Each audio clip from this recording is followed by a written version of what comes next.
Good afternoon, everyone, and welcome to our webinar where we will talk about our past Arqiva Customer Summit event in the US, close to the Arqiva headquarters. And the topic of the Arqiva customer event was to talk about, okay, where have we been with Arqiva for the past 25 years already, and what's our vision on the future, and how do we really want to continue growing our product and our solution and help our customers in building an intelligent supply chain. I am Deborah Bracké, Sales and Marketing Manager at Solventure, and with me today is Verstraete, Director Service Delivery at Solventure. Today we will go through some of the topics that we've discussed at the Customer Summit, and we will highlight some of the new features in Arqiva, and we'll take you through the evolution process of where we've been and where we want to go to. So, Nick, I will give you the first word to go over the evolution. Yeah, great. Let's start with some history. Actually, supply chain planning software solutions date from the early 90s. And in the early 90s, there were like islands of automation. Islands of automation, which meant that there were solution providers for forecasting solutions. There were solution providers for scheduling solutions. There were solution providers for demand and supply balancing, for master planning, but it were all separate solutions, typically separate software. And that led to the next big evolution around 1993, which was a big push towards integrated solutions. And also Arqiva at that time frame has made the evolution towards the integrated planning software, where there is one platform that has and the scheduling and the forecasting and the demand and supply balancing going on, which was around mid 90s. But still then there were a lot of systems which had separate systems for reporting and for analytics.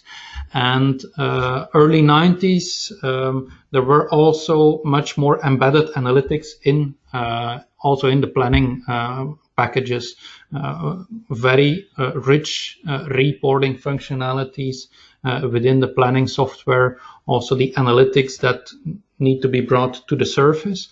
Now, that is kind of from the years 2000, that big evolution. And now we're into an evolution towards what Arqiva has called towards intelligent systems. All that data is available there. There are those different modules that do the different elements of supply chain planning. But now it is, okay, how do we now make this very intelligent with all that wealth of data? How do we get their analytics, early warnings out of that we can take action upon? So that's really the question. How do we make that planning platform that we have, which is across different modules, across different sub-processes of the S&OP process, how do we make that as intelligent as possible to that it is focused at today's challenges of the supply chain? Now, what is Arqiva's view on intelligent systems? Well, intelligent systems need to be part of your IT ecosystem. It needs to be part of your IT landscape. So if it needs to be part of your IT landscape for that planning piece, next to the transactional piece typically, for that planning piece, it needs to have a good connectivity, and it needs to also be very strong with regards to data exchange between these different other systems which are part of that landscape. Data exchange between the ERP system and that planning system, for example, which is very, very important. Furthermore, you need to store and learn from past experience. You don't want to reinvent the wheel again. Later on, we will give some examples on how Arqiva deals with these challenges or these aspects of an intelligent system. What are these evolutions within the Orbit release? Adapt to changing conditions. The marketplace is in constant evolution. Things are constantly changing. The marketplace of today of 2018 is very different as the marketplace of 98 or even 10 years ago in 2008. It's very, very different. Now we have, for example, all those social media, which do also have an impact on a lot of our customers, which have goods which are going towards the end consumer. So how can you use those platforms of social media in order to deal and better take decisions within the supply chain? An intelligent system also needs to be configurable over time. If the marketplace is constantly changing and you need to adapt to it, you need to have also a system which is configurable with regards to your needs at that point in time. And then provide flexibility in addressing issues with regards to what decision support tools do I use. Dependent upon the maturity of the users, you can go for very advanced models, which are highly analytical, very advanced in modeling and thinking behind it, but it's not always the best choice. The best choice is also looking towards what is my planning community. Is my planning community maybe less mature, less ready for advanced solutions? Then having a decision support tool which is less advanced would give a better result, better user adoption, and in the end, a better decision making within the supply chain, because no user adoption also does not help to take better decisions. So that are the key aspects of having Arqiva, making the evolution to a really intelligent system, enhancing that intelligence. That Arqiva has focused heavily on that in the past year, where Arqiva 5.0, or it's called Arqiva Orbit, is the major release which is coming out now, which has been released over the course of November. The official release has been made, and that has been presented at the customer summit. So I assume that today we want to highlight some of these aspects, right? Now, let's start with the first one, which is about configurability over time. And configurability over time, I've picked one because we will not discuss everything about Orbit. It's very broad. A lot of new features have been developed and been released. It's a product which has there is a very intense product development going on, and there is a lot of good stuff happening within the development group. And what I picked here is within the sphere of supply planning. Within supply planning, we typically always had three approaches: a planner-driven planning approach within supply planning, meaning that the planner needs to have a platform for him to take efficiently decisions, but the planner is in control. It's not the system which is automatically making very advanced decision making. Then together with customers, we then evolve towards rule-based decision making, where the rules that the planner typically has in its head while making the plan is then also embedded within the system. And these rules, typically they're iterative, they're going from one step to the next step and so forth, that these rules are within the system, that you can learn the system. Okay, these are the steps and sequences I want you to follow in order to come to a balanced, realistic supply plan. And the last step typically is going towards optimization. Optimization, which is a field which requires quite advanced users, a mature process for an optimization model to work, where typically an optimization model where you have an objective function and different constraints that go against it. So you maximize, for example, your profit and your constraints, or with regards to the capacities, for example. So that has been the classic approach towards supply planning. Now, what has been part of Orbit is to actually have a dedicated data model underneath. So there is one data model underneath each of these three approaches. A unified data model, so that users and companies can really start in, I will first just do it planner driven. I will just start, the spreadsheet process maybe I embed it within Arqiva. I make the planning by the planners. It's not highly sophisticated. It's not rocket science, but it's a good starting point. I have an integrated platform then where the supply planning happens. Then over time, you can evolve towards rule-based, and you can evolve towards optimization without doing significant rework, because the underlying data structure is the same. That's from a systems perspective very important, and will allow companies to actually choose really which approach they like the best, or which is best for a certain group of users or for a certain region.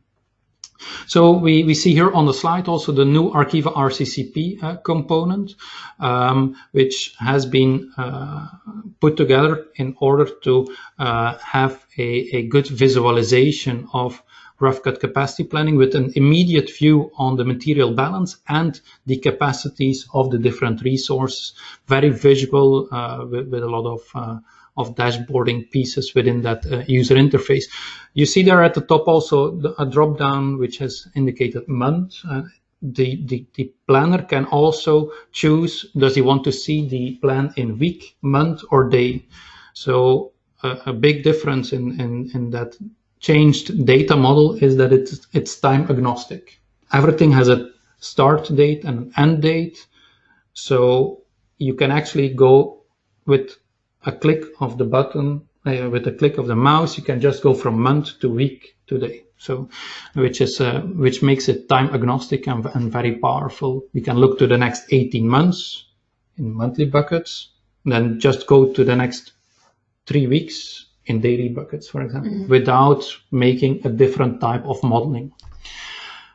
In addition, there is now genetic algorithms, annealing, tabular search, so which means that within the field of optimization, where Arqiva has historically been very strong in, that within that field they have made further improvements. They have actually implemented an additional planning engine, a different engine, not only linear programming, but also an engine which does some genetic, which has some genetic algorithms and annealing and all that stuff. So, which is for some problems, for very advanced problems, a good approach.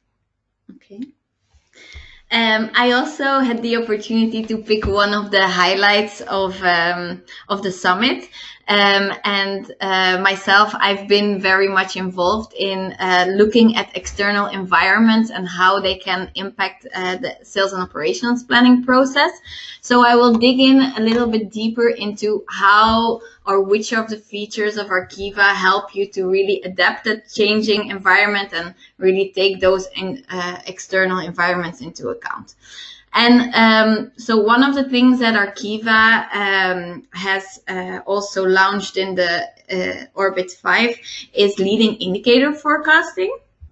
And leading indicator forecasting really helps you to get a grip on what is really driving your markets, what is really driving your product groups, and how can you use that information in building accurate forecast models, and which can help you also to predict really changes in the sales time series. Something that we see, for example, is there's economic cycles, there's changes in governmental issues like Trump, who puts a new trade, a trade ban. So these kind of things, they have a really big impact on some of our customers' time series and some of our customers' products. So we really saw the need to also embed that in our current planning processes. Now, how is Arqiva really doing that, and how do we help you understand your business? Basically, what we've done is build a global data cloud. So that was one of the first steps that we needed to do, is to look, okay, we really need to get global data from different global sources. And we brought that into one platform. So it contains millions of global indicators. And what we will then do is match it with your sales data. And one of the processes there is first validate of some of the assumptions that companies have do they really have an impact? For example, is oil price really impacting my demand? But are there also other indicators that we have not thought of before that we can use in that planning process? An example here is from a steel producer, a customer of us, who really thought that oil price was influencing their demand. And if you look at the graphs here on the slide, on the left side, you see the black line is the sales data. And to really enable us to look at how are external factors influencing the demand, we really need to strip the data, as we say it, or smooth the data. So what we do is take off events, promotions, so that we really see the underlying trend. And that's the trend which we will match with that global cloud of indicators in our database. So here we match. So they had the assumption that oil price was influencing their demand. So we made a back forecast, so forecast in the history, to check if oil price is really a good predictor of their demand. And the oil price is here represented in blue. And what you see, it's a quite volatile pattern that they have as a sales series. And we see that in the latter months, the latter years of the sales series, oil price is a really good indicator to predict that big drop in their sales. But when we look at those first years, we do see that it's not really matching that bump here and that drop here. So that made us think, okay, we really need to check if there are other indicators that can help us make a better forecast model. And one of the indicators that came up was the exchange rate. So they were trading, or they were selling in one region, but they were also importing and exporting to other regions. And of course, exchange rate did ring a bell, but they never really use it in a data quantified way. Yep. And so here you really see that exchange rate follows their sales cycle, almost perfectly. So that was one of the that's one of the things that you can do with leading indicator forecasting, is to validate current assumptions, get new insights, and really use it to optimize your accuracy rates.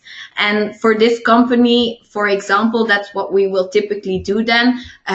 Okay, let's check the accuracy rates. This is a MAPI comparison, so a mean absolute percentage error comparison, and we compare it with typical traditional forecasting methods to see, is the live model a good model to use in this case, or should we better rely on traditional forecasting models?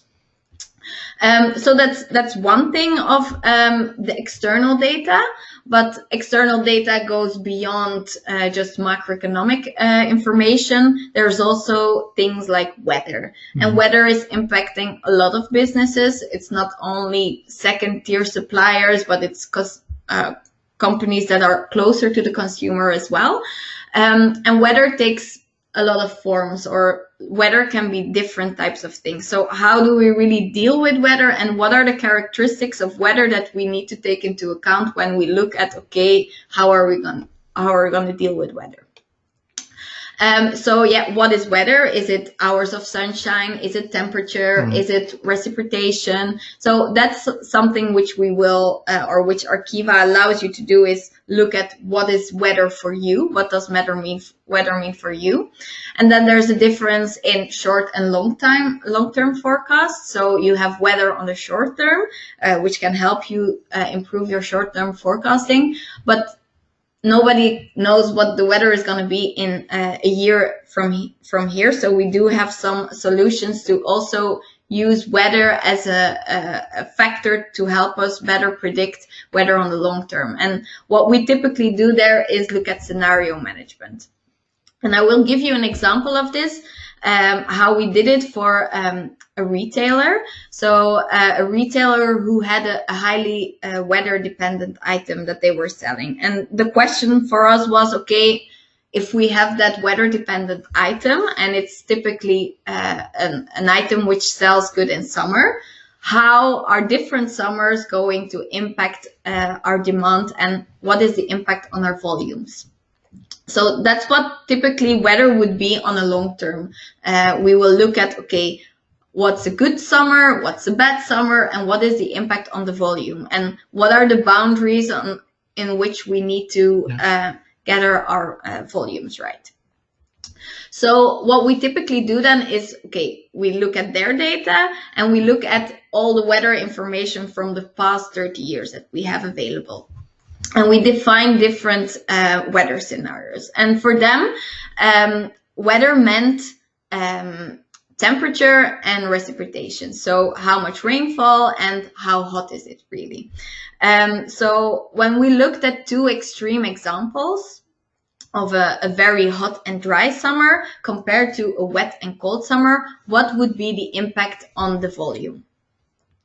And if we look at the hot and dry summer, we see that, yeah, sales are quite well compared to the previous years. So these are the previous summers, which were other types of summers, but hot and dry summer meant a big impact on the volume.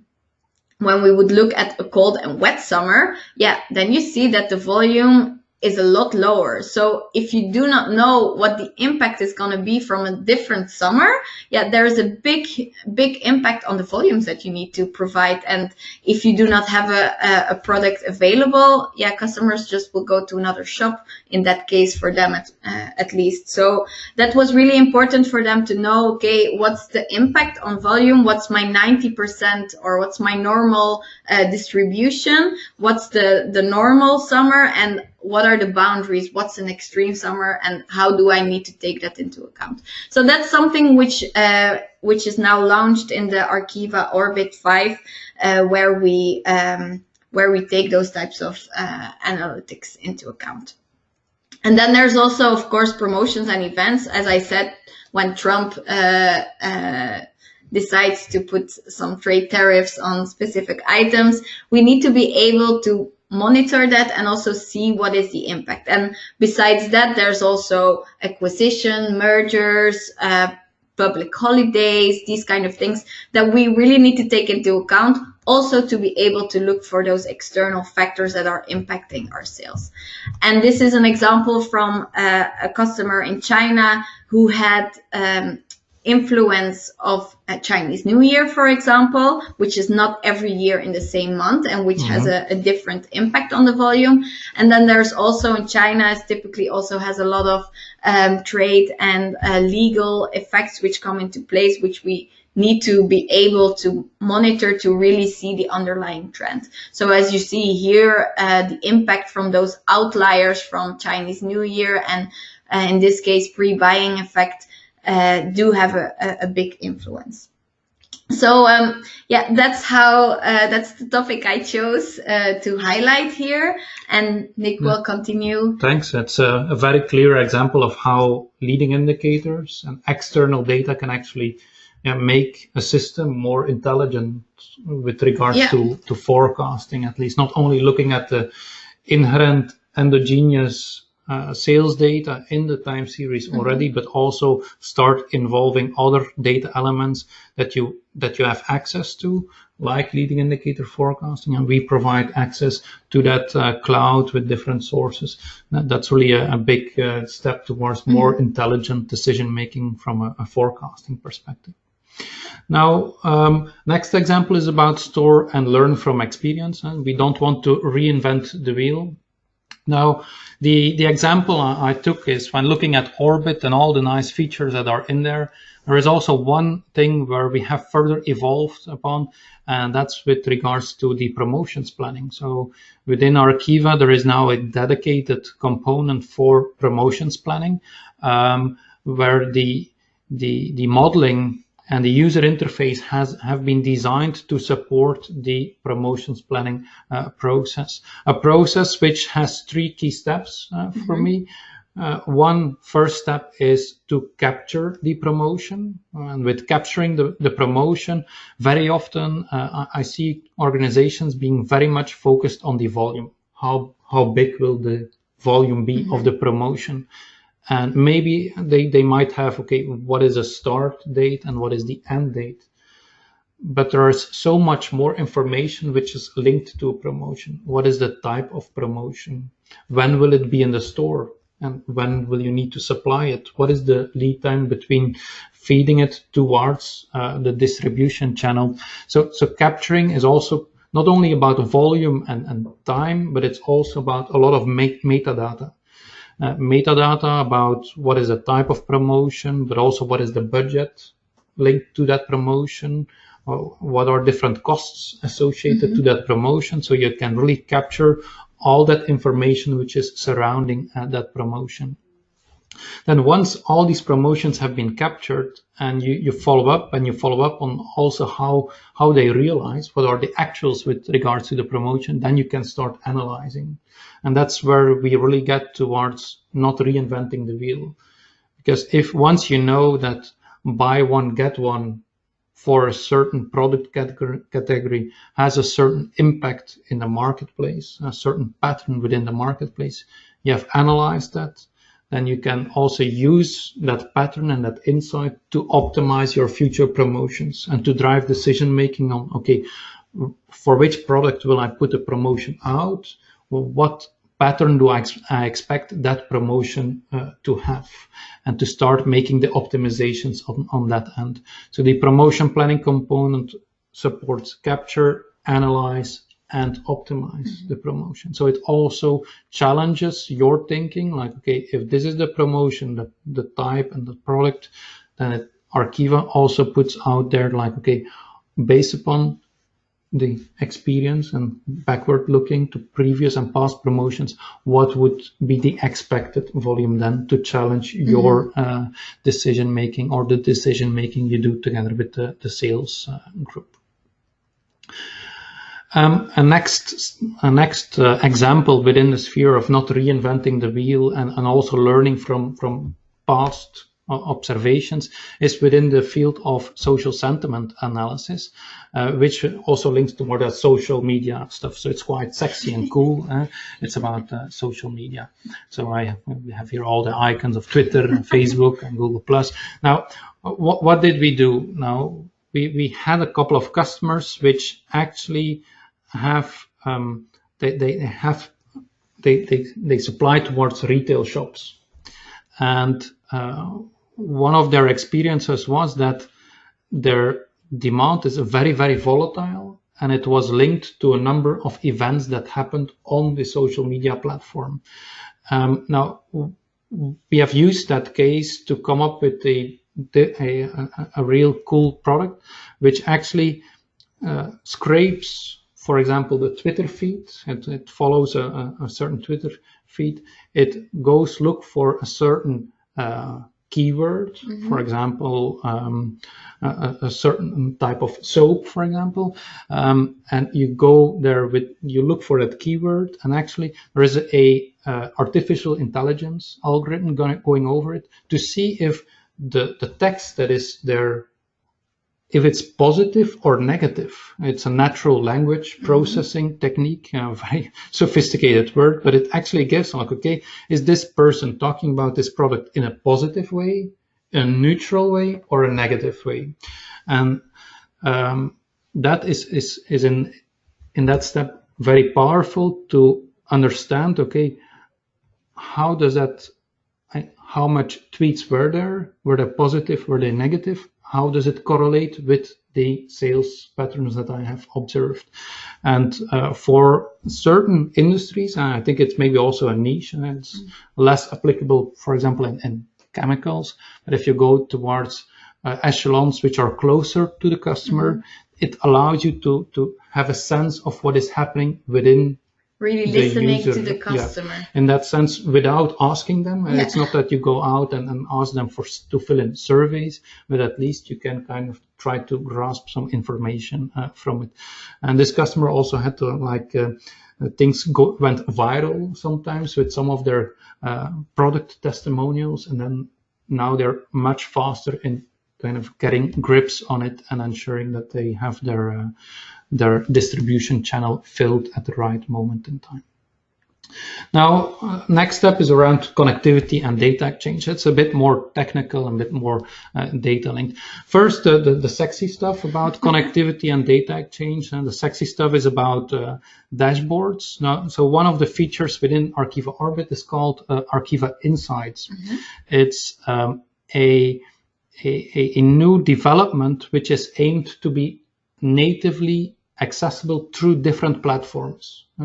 Arqiva has mainly been an application which is very powerful from laptops and desktops to connect to the application. Now, the Arqiva Insights has been developed purely on the cloud, is available on the cloud, and is available within the browser. So it's very transportable across all these different devices. If it's then iPhones or if it's iPads or laptops or desktops, you can actually connect to it very easily.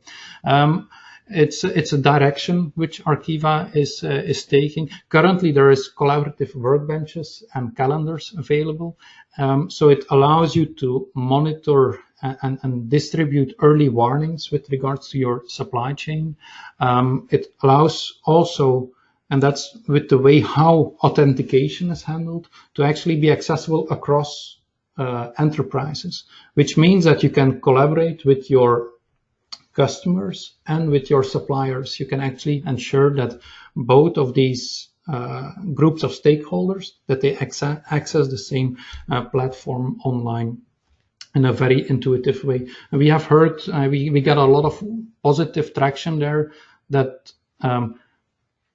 companies can now share their supply chain plans with their customers and with their suppliers. If it's about, I will share my forecast with my customer on a platform so they can review and they can state, yeah, we will adjust here or there, or that we distribute the purchasing plan, the planned purchases from a certain supplier that you already kind of give access to that to these groups of stakeholders, which is really about cross-enterprise supply chain collaboration. It's everyone knows that you manage the bullwhip with doing that, but now it's also there's a platform for it. Yeah, we have a platform for it, and it does not require a BI solution necessarily to handle that. You actually have within the planning application of Arqiva, you have that possibility to share that with your different supply chain stakeholders in that sense. So it's single sign-on, which means it's very easily accessible. If you go on the iPad, you just can authenticate with your Google account if your IT organization allows that, or with your own company account. It's token based. So, and it also has that real-time data elements right in there. Now, going to the next step, it's part of the IT ecosystem. So being part of an IT ecosystem, data integration is key. Really, you need to be able to get the data from that transactional data layer into your planning application. Otherwise, you don't have all the data available. So it needs to be fast and sustainable, but it also needs to be rapid in configuration. Also there, we don't want to reinvent the wheel every time we implement at a certain customer. So what together with Arqiva has been done is to make a Arqiva data connector, an Arqiva data connector which starts from different templates. So for example, for a demand planning application, there is a template which is defined with all the different fields that are required, from which object, from the transactional source system they are required, and it is linked to the source system. So we have a demand planning integration template for SAP, for example. So we know we need to go to the MARA table to extract these and these and these fields. We need to go to the sales order table. It's not just one table, the sales order table in SAP, but it's a range of 5 different tables. You need to extract those. You need these and these and these fields. And that's how, and then also how it's being transformed to one data set, which can then be available within the Arqiva demand planning application. So it's really also a very powerful tool to speed up the implementation time for implementing different modules, and to also be in a better control when it comes to data integration. We currently have implemented adapters for SAP, for Oracle, for Salesforce, Microsoft Azure, Microsoft Dynamics, and also some others which are not on the slide. So for sure that a lot of our customers use SAP, but Microsoft Dynamics is also often one of these applications that we connect to. Now, here, this is a schematic overview of the data connector. So at the left side, we have the internal data sources. For example, the ERP system, data warehouse, BI, but also a CRM system. On the previous slide, we had a Salesforce as a solution. And these solutions can be on-premise, so they can be installed at the customer side, but can also be native cloud applications. So the Arqiva connector works with multiple of these scenarios. On the external data sources, think about IT or applications that you can connect to, which has information from customers, or directly connect to the customer's applications and landscape, suppliers, logistics providers, 3PLs, which, for example, provide you with insight in all the ongoing transport movements.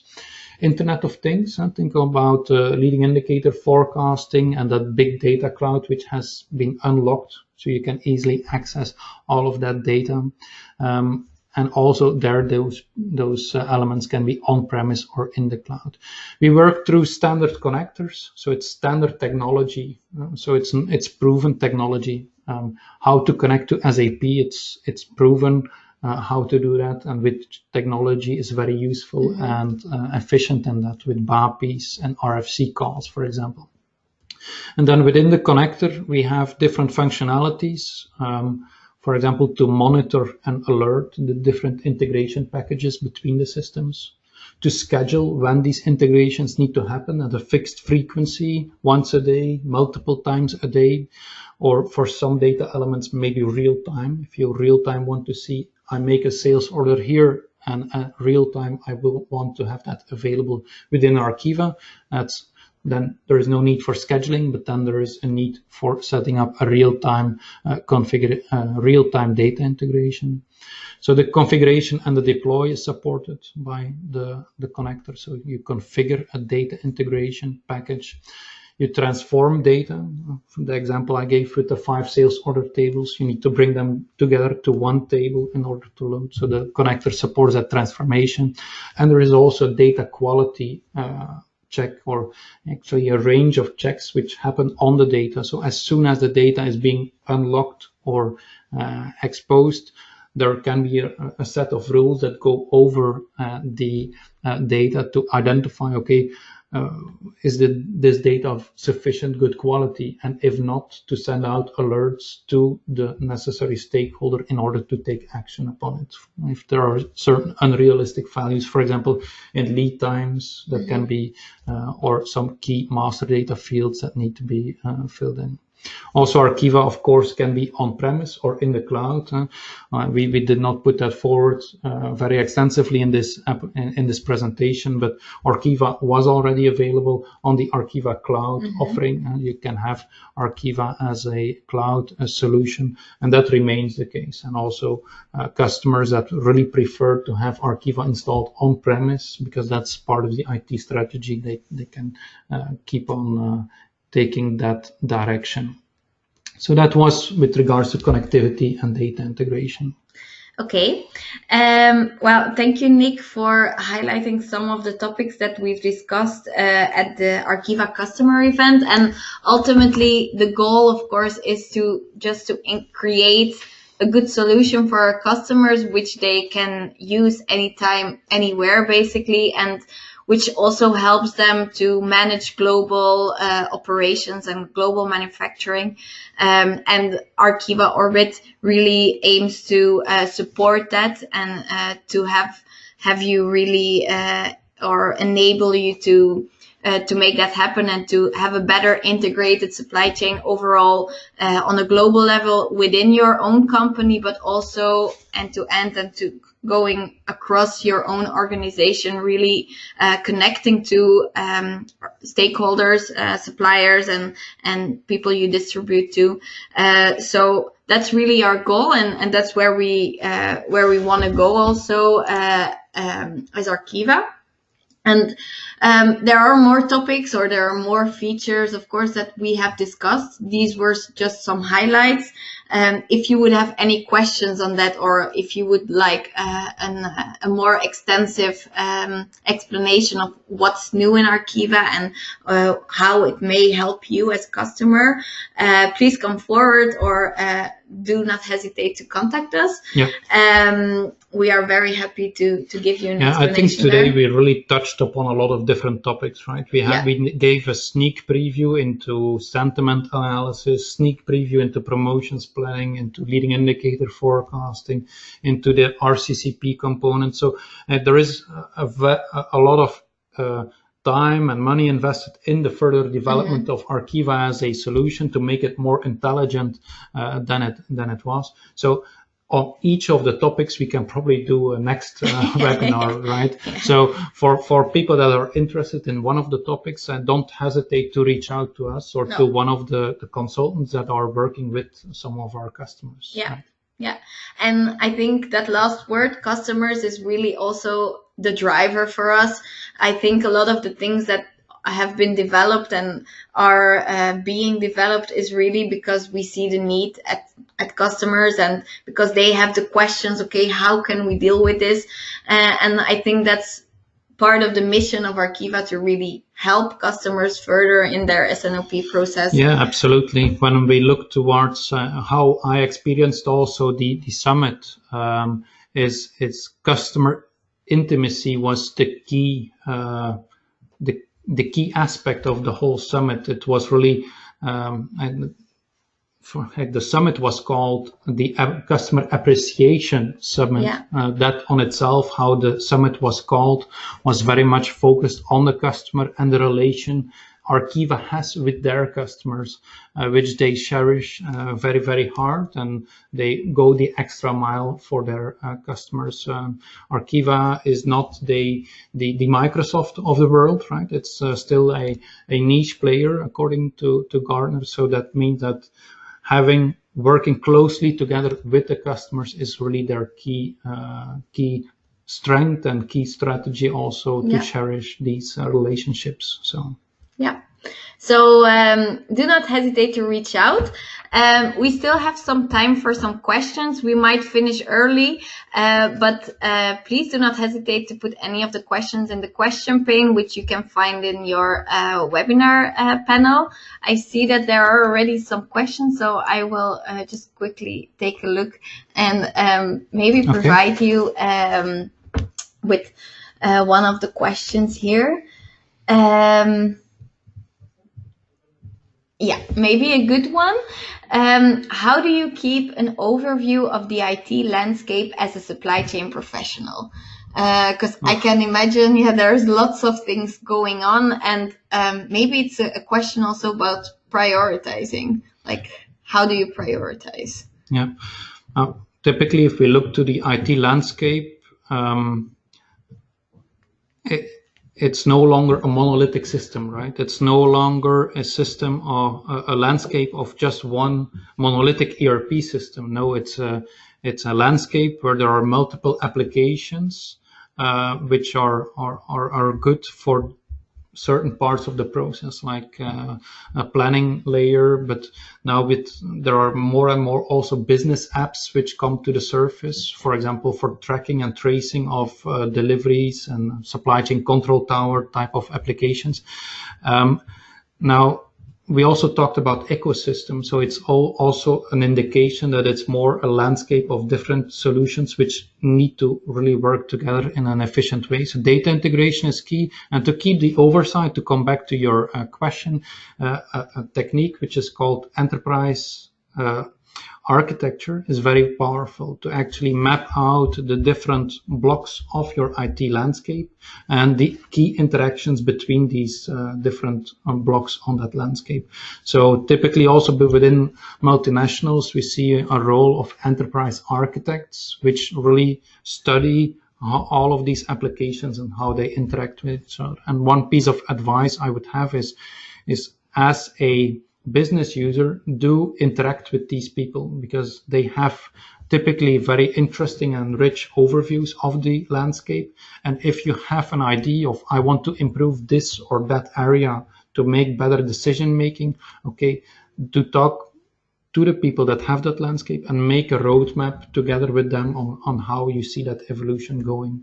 What is the roadmap around it for the next 3 to 5 years?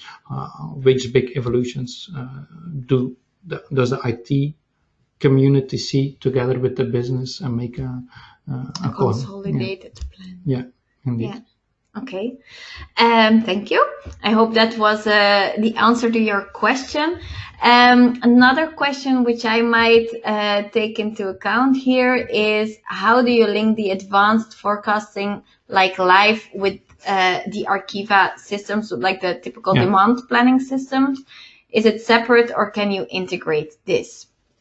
It's a question which we get regularly, because our customers have been used the past 10 years to make a lot of endogenous statistical forecasts. So they look at the historical data, a statistical forecast is being generated, and typically it happens on multiple levels of the hierarchy, on the detailed level, on the intermediate levels, and on an aggregated level. Now, that all was with endogenous information. Now you have that exogenous statistical forecast. So how do you match both? And that's typically then a question that comes to the surface. And the key solution to it is to utilize that hierarchical forecasting technique, being able to forecast at a detailed level, typically with endogenous information only. At a detailed level, at intermediate levels, for example, product category, customer or channel. And then it's only once you get up to a level where you talk about a certain business unit or product range really broad for a certain region, or if you have sufficient volume for a specific country, it's at that level that you can really start benefiting from bringing these exogenous data into the picture. So at that level, you do the exogenous leading indicator forecasting, and then you disaggregate to the lower levels based upon the earlier forecast iterations which you have already performed with, let's say, the classic techniques, endogenous techniques, which were already available in Arqiva from the previous versions. Yeah, and I think like key there is also indeed like on that more aggregated level, just to also bring some intelligence in and some insights on what is driving those markets, because that gives not only planners in the S&OP process more information, but also people within finance who have to make their forecasts. Within marketing, right? Yeah, within marketing as well, who make their forecasts more on a longer term horizon, where typically we see boundaries of that short-term forecast that won't tell you something which is happening in 1 year time. And when you need to take external changes in the environment into account, it's really key to have that insight on the longer-term view. So I think that's how it integrates with the current planning. So it's basically adding intelligence and giving more information to have a more consolidated view. And maybe just a closing question here. When will you do the next customer conference? That's also a question which has come up earlier. Now this edition was in the States, right? It was in Wilmington, close to Philadelphia at the East Coast.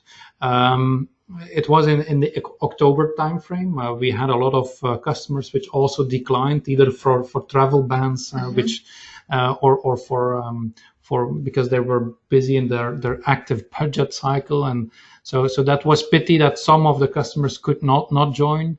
Also, we want to give maybe also benefit to some European customers. So for sure there will be a summit in 2 years from now, and we're actively reviewing if we get a push from the people that attended to actually organize already one next year. And then the suggestion was made to do a next iteration, maybe in Europe, to actually have the customer summit to be in a different global region within Europe. So I'm very much looking forward to that, to see all that good stuff. Yeah, absolutely. Yeah. If you have any suggestions on locations or where you would want this to happen, do Belgium is a good idea, right? With some Belgian beers, it can't go wrong. Yeah. And we have some interesting customers which have nice products as well to join there. So no, there will definitely be one in the future, and you will be in the know on when that will be. So, okay, well, thank you, Nick, for the extensive explanation and for highlighting some of those topics. Thank you for listening and for joining. If you still have some questions afterwards, do not hesitate to contact us.